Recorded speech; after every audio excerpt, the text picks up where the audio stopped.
Good morning, everyone. I am going to teach you the very important topic of your English language, and that is tenses. When we come up with this topic, generally some students think or consider that they are very much already familiar with this topic. But children, at an extent, we get sometimes a little confused while using the same topic. Today, we shall study tenses, each and every section, and at the same time, we shall be having a kind of recapitulation on the connecting part of tenses, and that will be verb. Here, first of all, I want to just introduce you with the topic tenses. Tenses, that is a kind of word that has taken from a Latin word tempus. T-E-M-P-U-S, tempus, that is a Latin word. Latin is a language like English is, Hindi is, Urdu is. In the same way, Latin is a language. So this word tenses has been taken from the Latin word tempus. Here, tenses is basically based on two things. First of all, time, and second is work. Time and work. Time, we know, are of three types: present, past and future. In Hindi as well, you read the tenses in the form of kal. So, Vartaman kal, Bhoot kal, Bhavishya kal, present tense, past tense, future tense.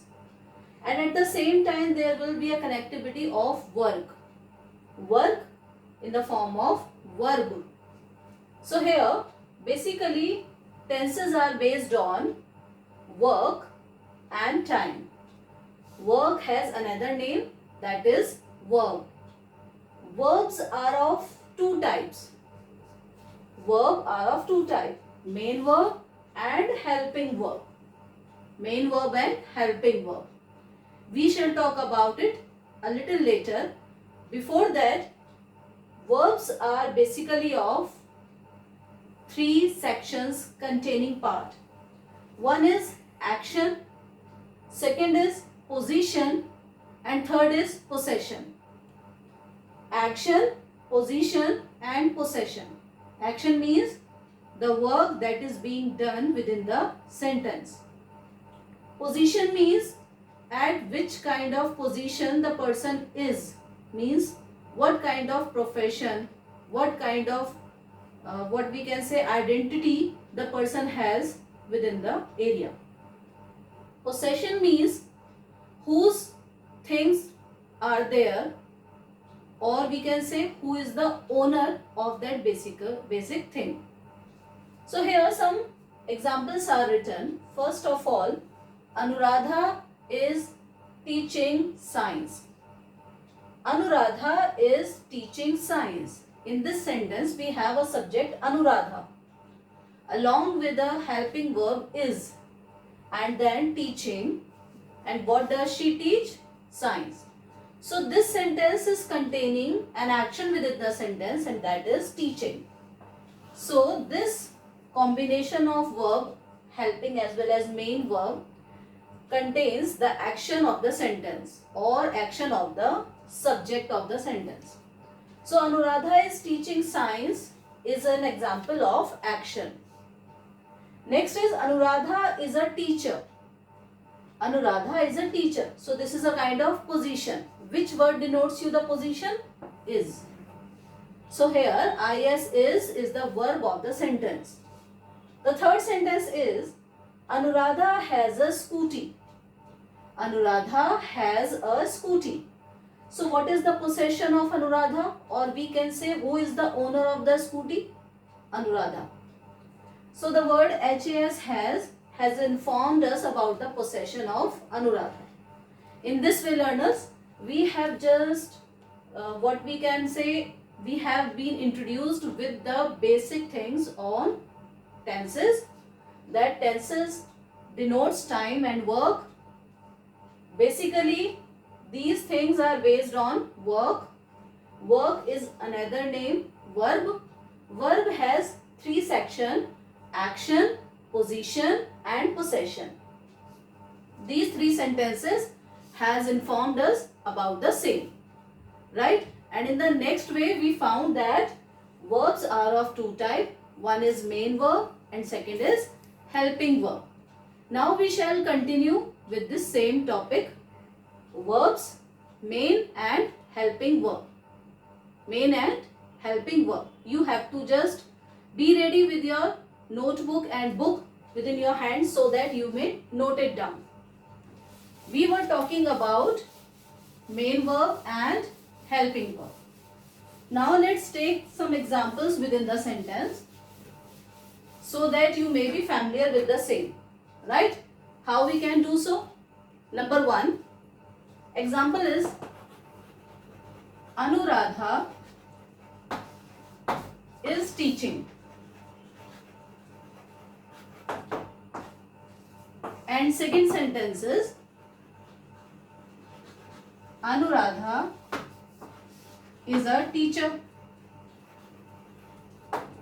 In both the sentences we got the helping verb and the main verb is.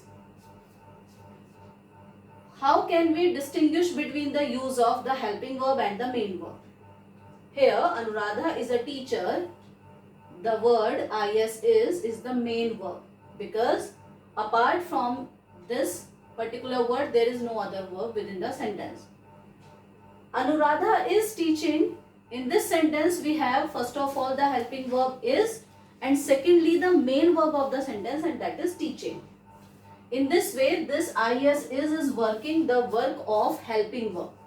In this way is here becomes helping verb and here is becomes main verb. This is the work that can help us to identify helping and main verb. Now let's take some more examples. One more example is Anuradha has a scooty. Anuradha has a scooty.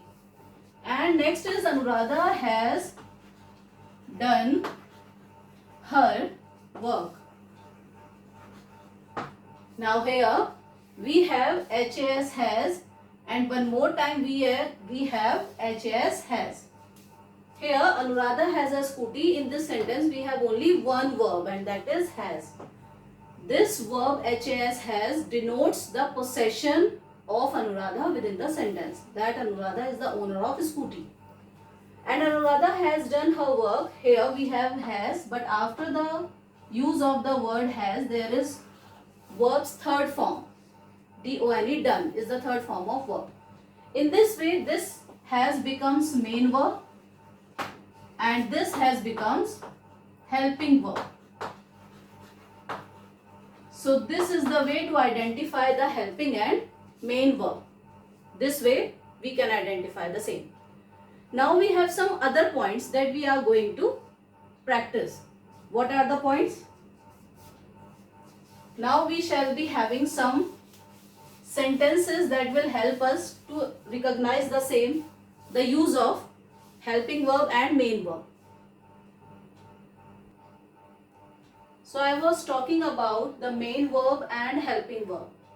Here you can find a table jotted down with the identification of root form and verb's first form, second form, third form, to which we have one more name, that is past participle and present participle.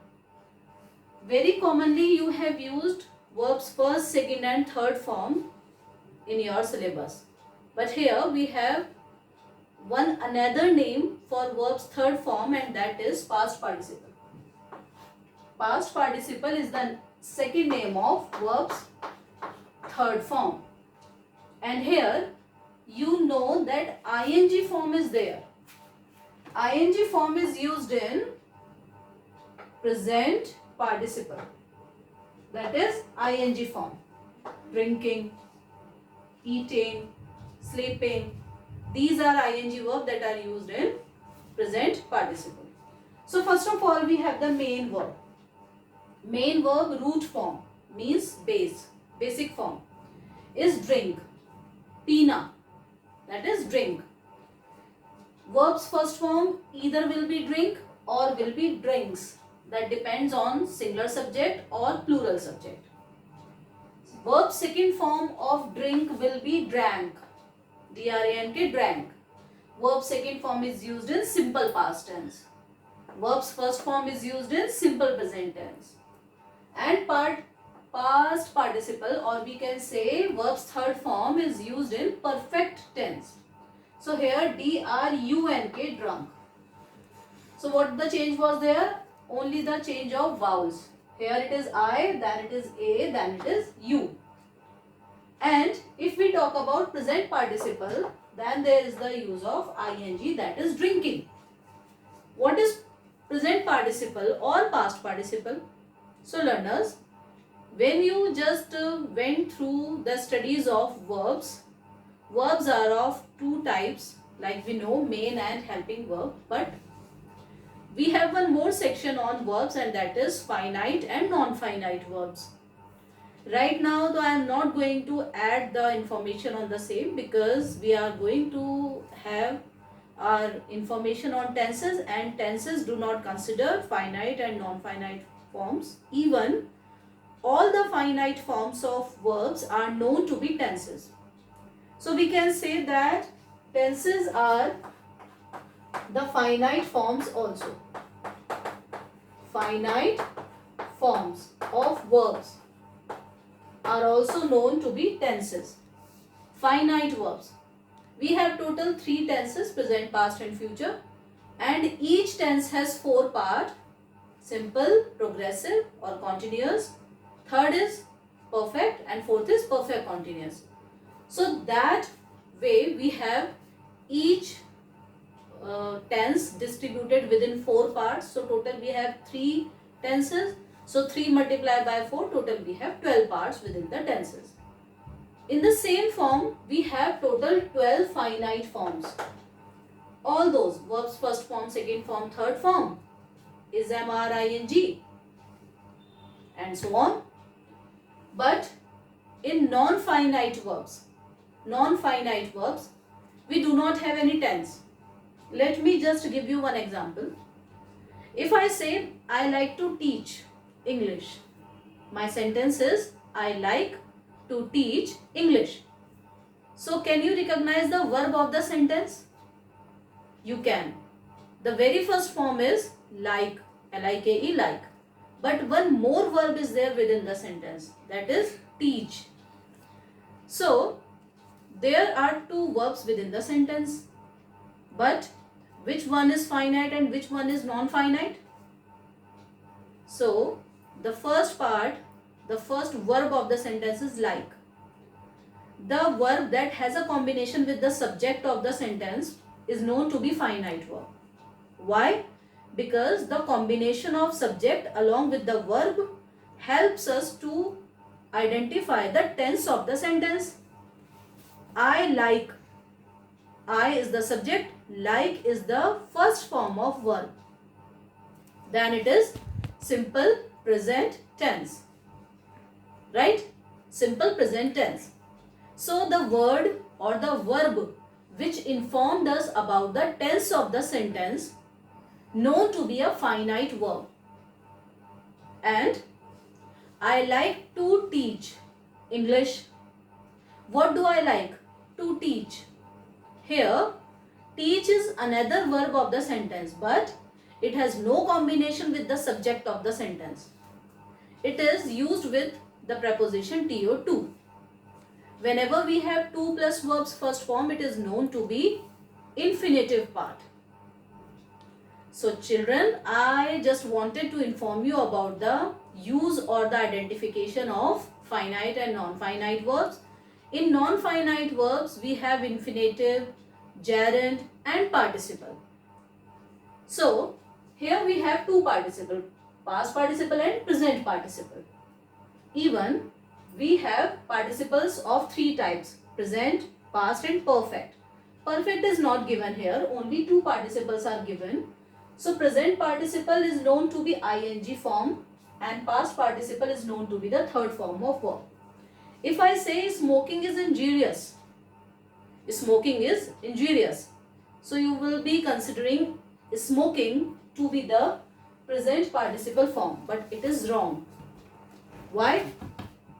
Because present participle ing form is not used before the use of the verb. If I say smoking is injurious to health, smoking is the first word of the sentence and then there is is. Is the helping verb of the sentence. And you know, whenever there is helping verb within the sentence, before the helping verb there is the subject of the sentence. In this way the word becomes the subject or the noun case within the sentence. Then it is not used in present participle, it is known to be the gerund of the sentence. And at the same time, if I say I like drinking coffee, I like drinking coffee, then it is ing form. मुझे coffee पीना पसंद है. तो what do you like? You like drinking coffee. Here you can find the ing form after the use of the main verb of the sentence, that is like. And this has no function of the noun or the subject of the sentence. This is the way to recognize the present participle and past participle. Let me just inform you about the past participle as well. Past participle is a kind of word that is used in the form of an adjective of the sentence. Adjective, you are familiar with the same, that these are those words which qualify any noun. Like it is a white chalk. I have only one chalk. It is a big chalk, right? But if I say it is broken chalk, it is broken chalk. Then broken is the verb's third form. Verb's third form means past participle. Broken chalk, the word broken in the form of third form is acting to be the adjective of the word chalk. Then it is known to be past participle. Hence, we have covered our main verbs. Root form was drink, verb's first form drink or drinks, verb second form drank, past participle drunk and present participle drinking. Then there is helping verb. Helping verb. Helping verbs are of three types. First of all, there is BEB. Many a times you can find some exercises given to you and you have to fill in the blanks with some verbs, and in bracket you have given the choice with BEB. So many a children do this mistake that they automatically put the word in its own position, but it is not done, learners. B is generally changed into other words. B is changed here in is, are or am. If it is in verb's first form, or we can say present form. If it is in past form, then it is called was or were. If it is in past participle, then it becomes be and be. And if it is in present participle, then it becomes being. So be changes into is, am or are, was or were, been and being. Next we have HAVE, have. Have is the very first form, or we can say root form of helping verb. When it is used in verb's first form, it has or have. Has is used with singular and have with plural. In past, it is had. In verb's third form or past participle, it is again HAD, had. And in present participle, it becomes having. Do, D-O, do. Do acts to be a, we can say helping as well as main verb. But here we are studying about helping verb. Don't confuse yourself with the same. So do changes with do or does. When it is plural, it is called do, and when it is singular, it is called does. Then in past, it becomes did. Past participle, done, and present participle, doing. In this way, we recognize the use of main verb and helping verb. Right? Now what we'll be doing? We will be just continuing with the same. Here we have another part of verbs information.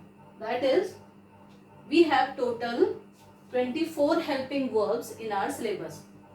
24 helping verbs total we have in our English grammar syllabus. 12 are helping verb, 12 are helping verb, and 12 are modal auxiliaries. Helping verb, you know, and on another hand we have modal auxiliaries.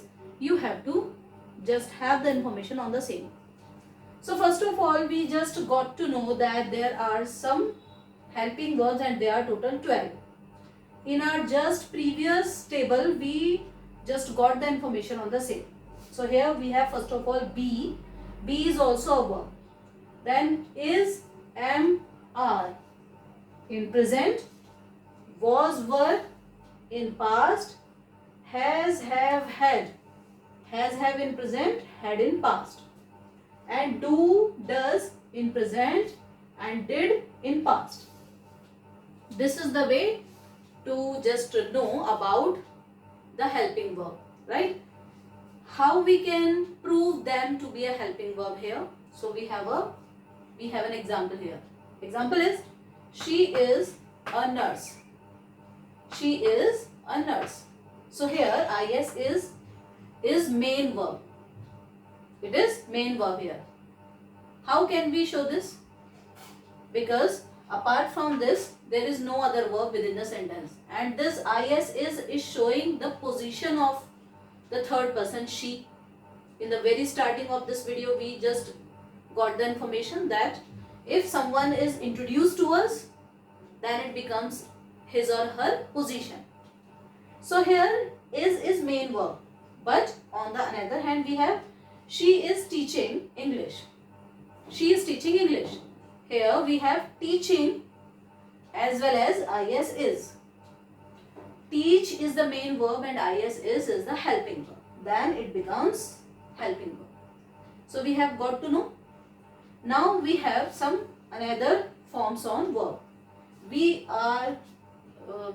will be just told about the use of modal auxiliaries. Modal auxiliaries बेटे modals हम इसको ये भी कह सकते हैं. This is a topic in your English grammar. There you are introduced with some verbs. They are never used to be the main verb of the sentence.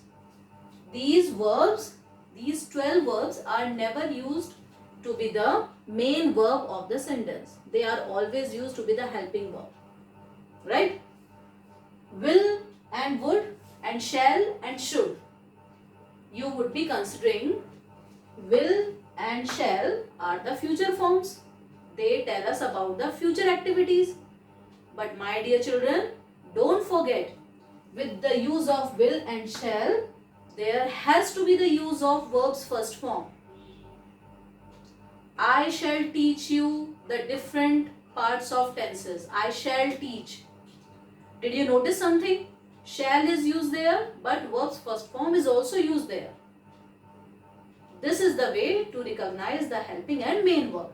So these 12 verbs are used only in the form of helping verbs. They are never used as main verb. But these verbs can be used either in helping or in main verb.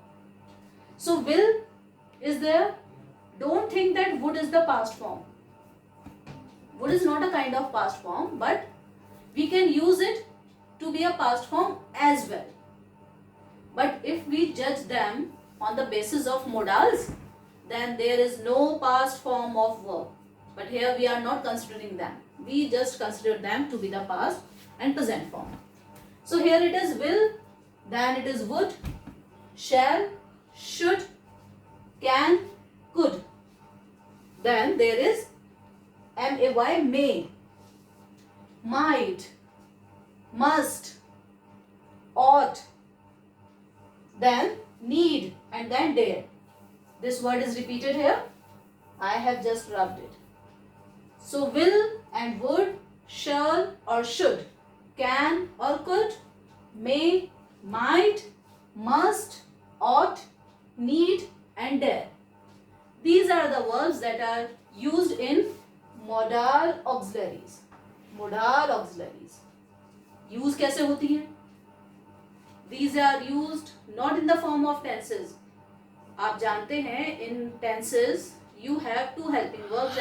First is will and second is shall. Shall is used with only two subjects, either with I or with we. But here it is opposite when it is used in modals. How? I will go to Mumbai tomorrow. Isn't it wrong? No.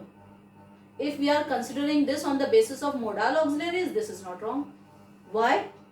Because in my sentence or through my sentence, I am determining you about my planning of future. It means I am determined, I am sure to go to somewhere on tomorrow. In that way, we use will or shall with actually the opposite subjects of the sentence. Should एक तरह की सलाह होती है. Would is a kind of requesting word. आप बैठे हैं dining table पे and if you want yourself to pass the salt to your side, तो आप बराबर वाले से क्या कहते हैं? Would you mind passing me salt please? Would you pass me the salt please? This is a very simple way to use would. Then there can be can, can or could. Could. Can आपकी ability को show करता है, either it is physically or mentally. अगर आप किसी से पूछते हैं can you solve this question, it means you are challenging his or her mental ability. And if you want somebody to inform about can you shift this bench from this side to another, it means you are judging somebody's physical ability. This is the way to recognize the use of can. Another we have could. Could. Could is again a requesting word. Could you open the door please? This is a way to use could. Then there is may and might. May is used with possibility or permission as well. You know, generally whenever you are in classroom, you ask your teacher, may I come in? And your teacher permits you to come in. You find some cloudiness in the sky, so you have some guesses. It may rain today. So this is used with possibility. Might, M-I-G-H-T, might, is a kind of past form of may, as well as might is used with less possibility. When there is very less chances of something to happen, then there is the use of might. Then there is must. Must is something that you just suggest someone by emphasizing. You want to suggest someone about the use of traffic lights. Then there is the need to use the traffic lights. Then there will be must. Ought. Ought is always used with to. Ought to. Ought to is also used in the form of advice. But ये कैसे होते हैं? कर्तव्य परायणता type words होते हैं. जैसे you need to be dutiful towards your country, towards your fundamental rights. So there you find the use of ought to. Then there is the use of need. Need and D-A-R-E, dare. Need generally एक ऐसा word होता है जो आपको suggestion ही देता है, या फिर आपसे ये भी कहता है कि there is no need to learn the work. In that way there is the use of need. And there is the last word D-A-R-E, dare. Dare आप किसी को कहते हैं जुर्रत कैसे करना. तो how dare you touch my pencil? How dare you enter my room without my permission? So there is the use of dare. This is the way to recognize all the helping verbs, right? So we have just got the information that verbs are of 24 helping verbs. Total there are 24, out of which 12 are helping verbs and 12 are modal auxiliaries, right? Now bete, I just want to thank you all for being so much patient throughout the video, throughout the lecture. Now I would like to sum up today's video with a continued section. In our next video we shall be continued about tenses with very first part. Thank you, learners.